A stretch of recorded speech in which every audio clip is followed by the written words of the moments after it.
Matt Canada's got a lot of new toys, but he doesn't have a whole lot of wiggle room if he messes up again. Good morning to you. Good Tuesday morning. I'm Dejan Kovacevic of DK Pittsburgh Sports. This is Daily Shot of Steelers. It comes your way bright and early every weekday if you're into hockey and or baseball.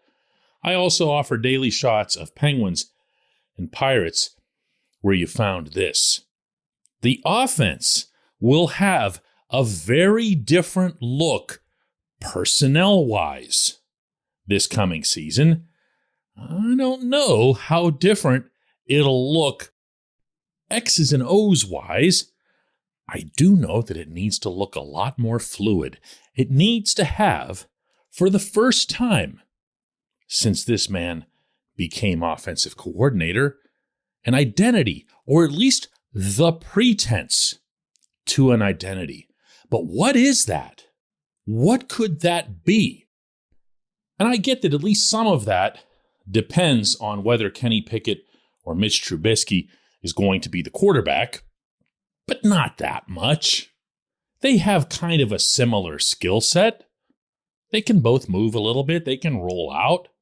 They can run when they have to. They can throw downfield. They can throw intermediate balls. They can find guys underneath. And because either of them can do that, rolling to his right or even to his left, you've got what should be the ingredients for the right quarterback in the Canada offense.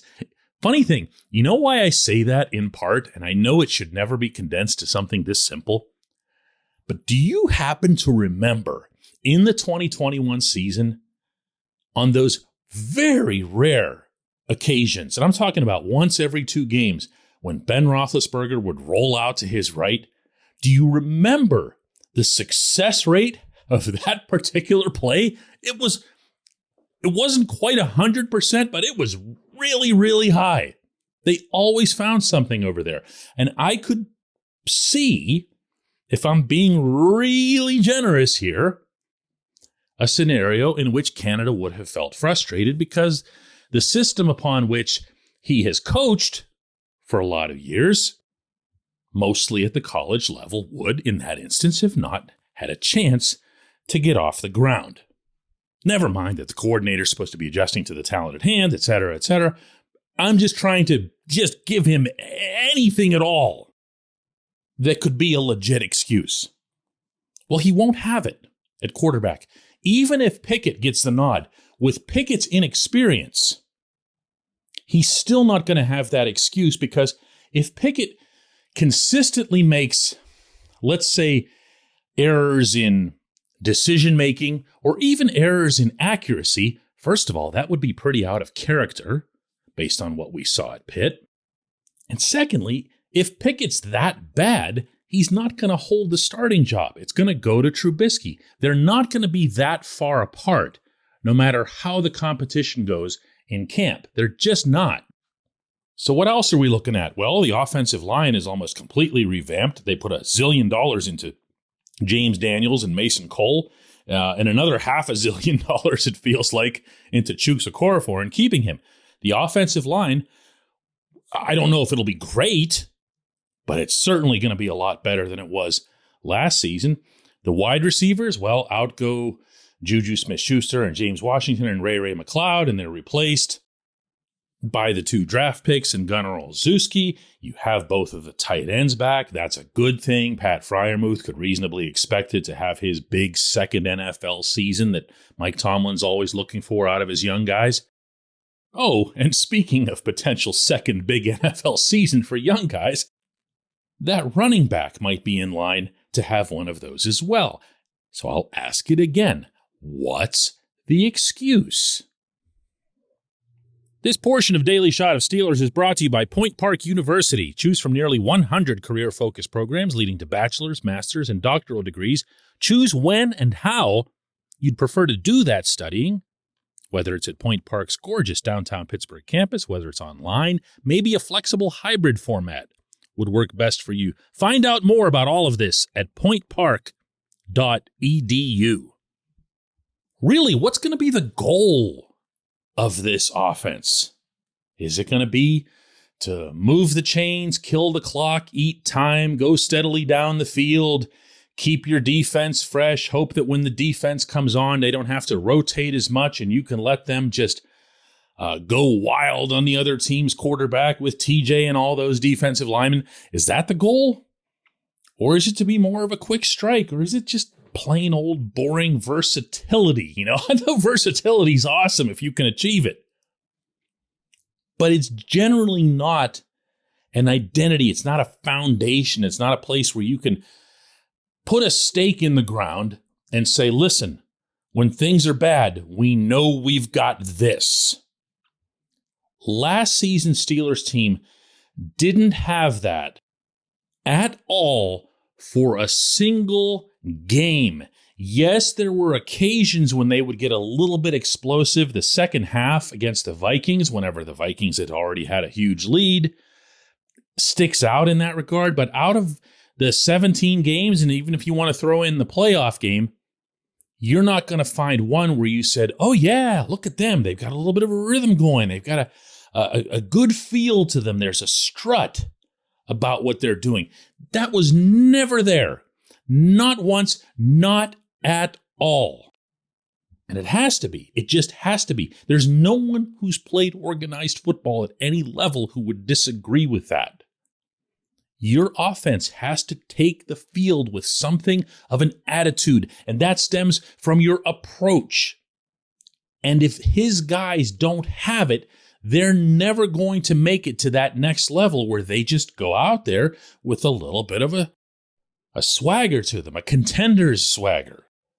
The only such swagger we saw from the 2021 Steelers was, plain and simple, when Ben got the ball late and the team needed a comeback. And it emanated entirely from one individual. There was one person who took the field thinking to himself, we're going to win this.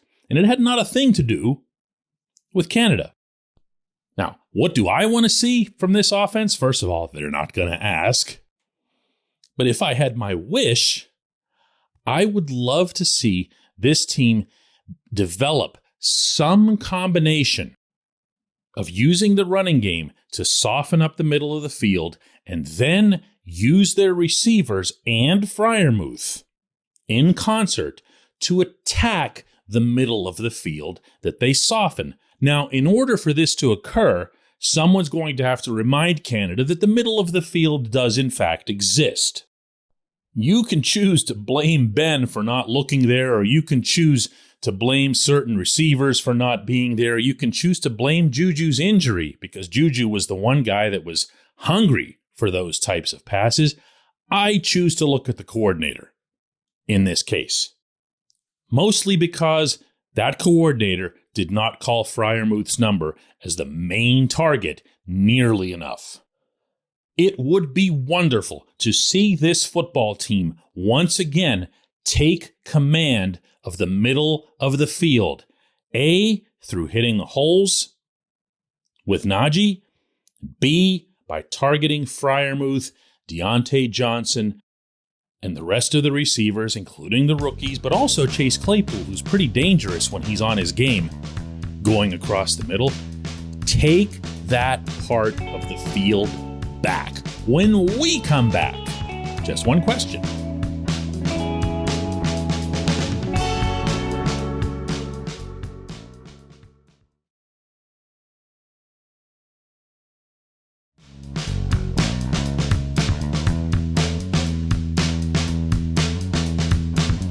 This portion of Daily Shot of Steelers is brought to you by our friends at Mike's Beer Bar.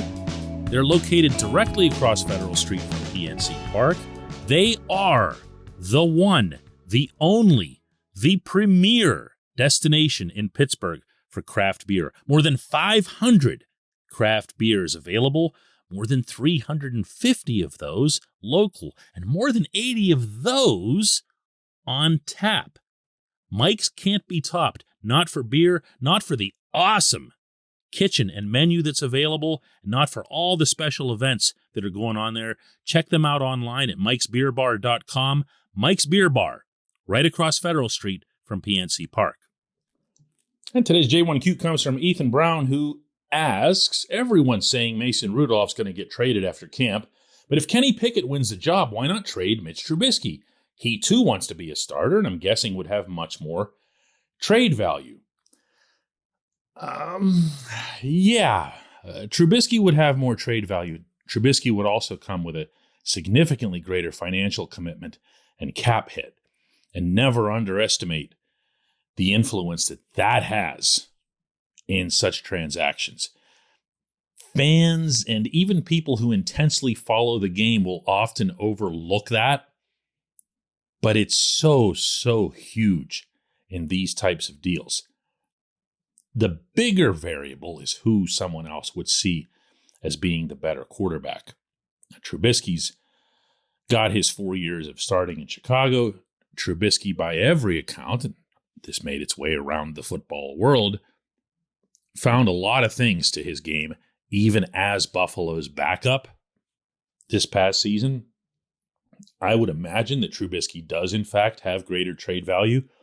But if you operate on circumstances, meaning let's say that there's a team out there that's just banging its head off the cap this year and for years to come, and they lose a quarterback in training camp, they're not trading for Trubisky because they're not clearing out $8, $9, $10 million of cap space, depending on how much room you have to create to account for all of the performance bonuses that are in Mitch's contract. Not a lot of people seem to know about those either. There are some significant bonuses where all Mitch basically has to do is play. By comparison, Rudolph's contract is virtually nothing less than $4 million for 1 year. There's next to no commitment there by the team, and you can always find a way to squeeze an extra $4 million under the cap just by asking a couple of your own players to restructure and to get somebody else in. So it's more a case whenever people say this, Ethan, and I've said it myself for the record, that I believe that there's a really good chance that Mason Rudolph will be traded and won't, in fact, just sit there inactive on Sundays, because that's what the third quarterback does now. You don't dress at all. But the real reason for that is that remember who it is that has the say-so in this scenario.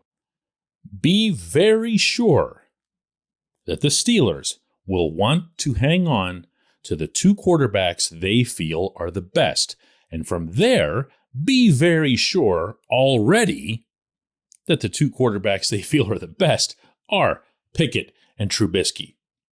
They're not just going to let Mitch go just because, gee whiz, we want to make things good for you, Mitch. We want you to be happy. They're not going to do that, okay? Even, again, in Colbert's wake, they're still going to be the Steelers, and the foundational things that they've laid over the years in terms of how they deal with this sort of stuff is going to remain.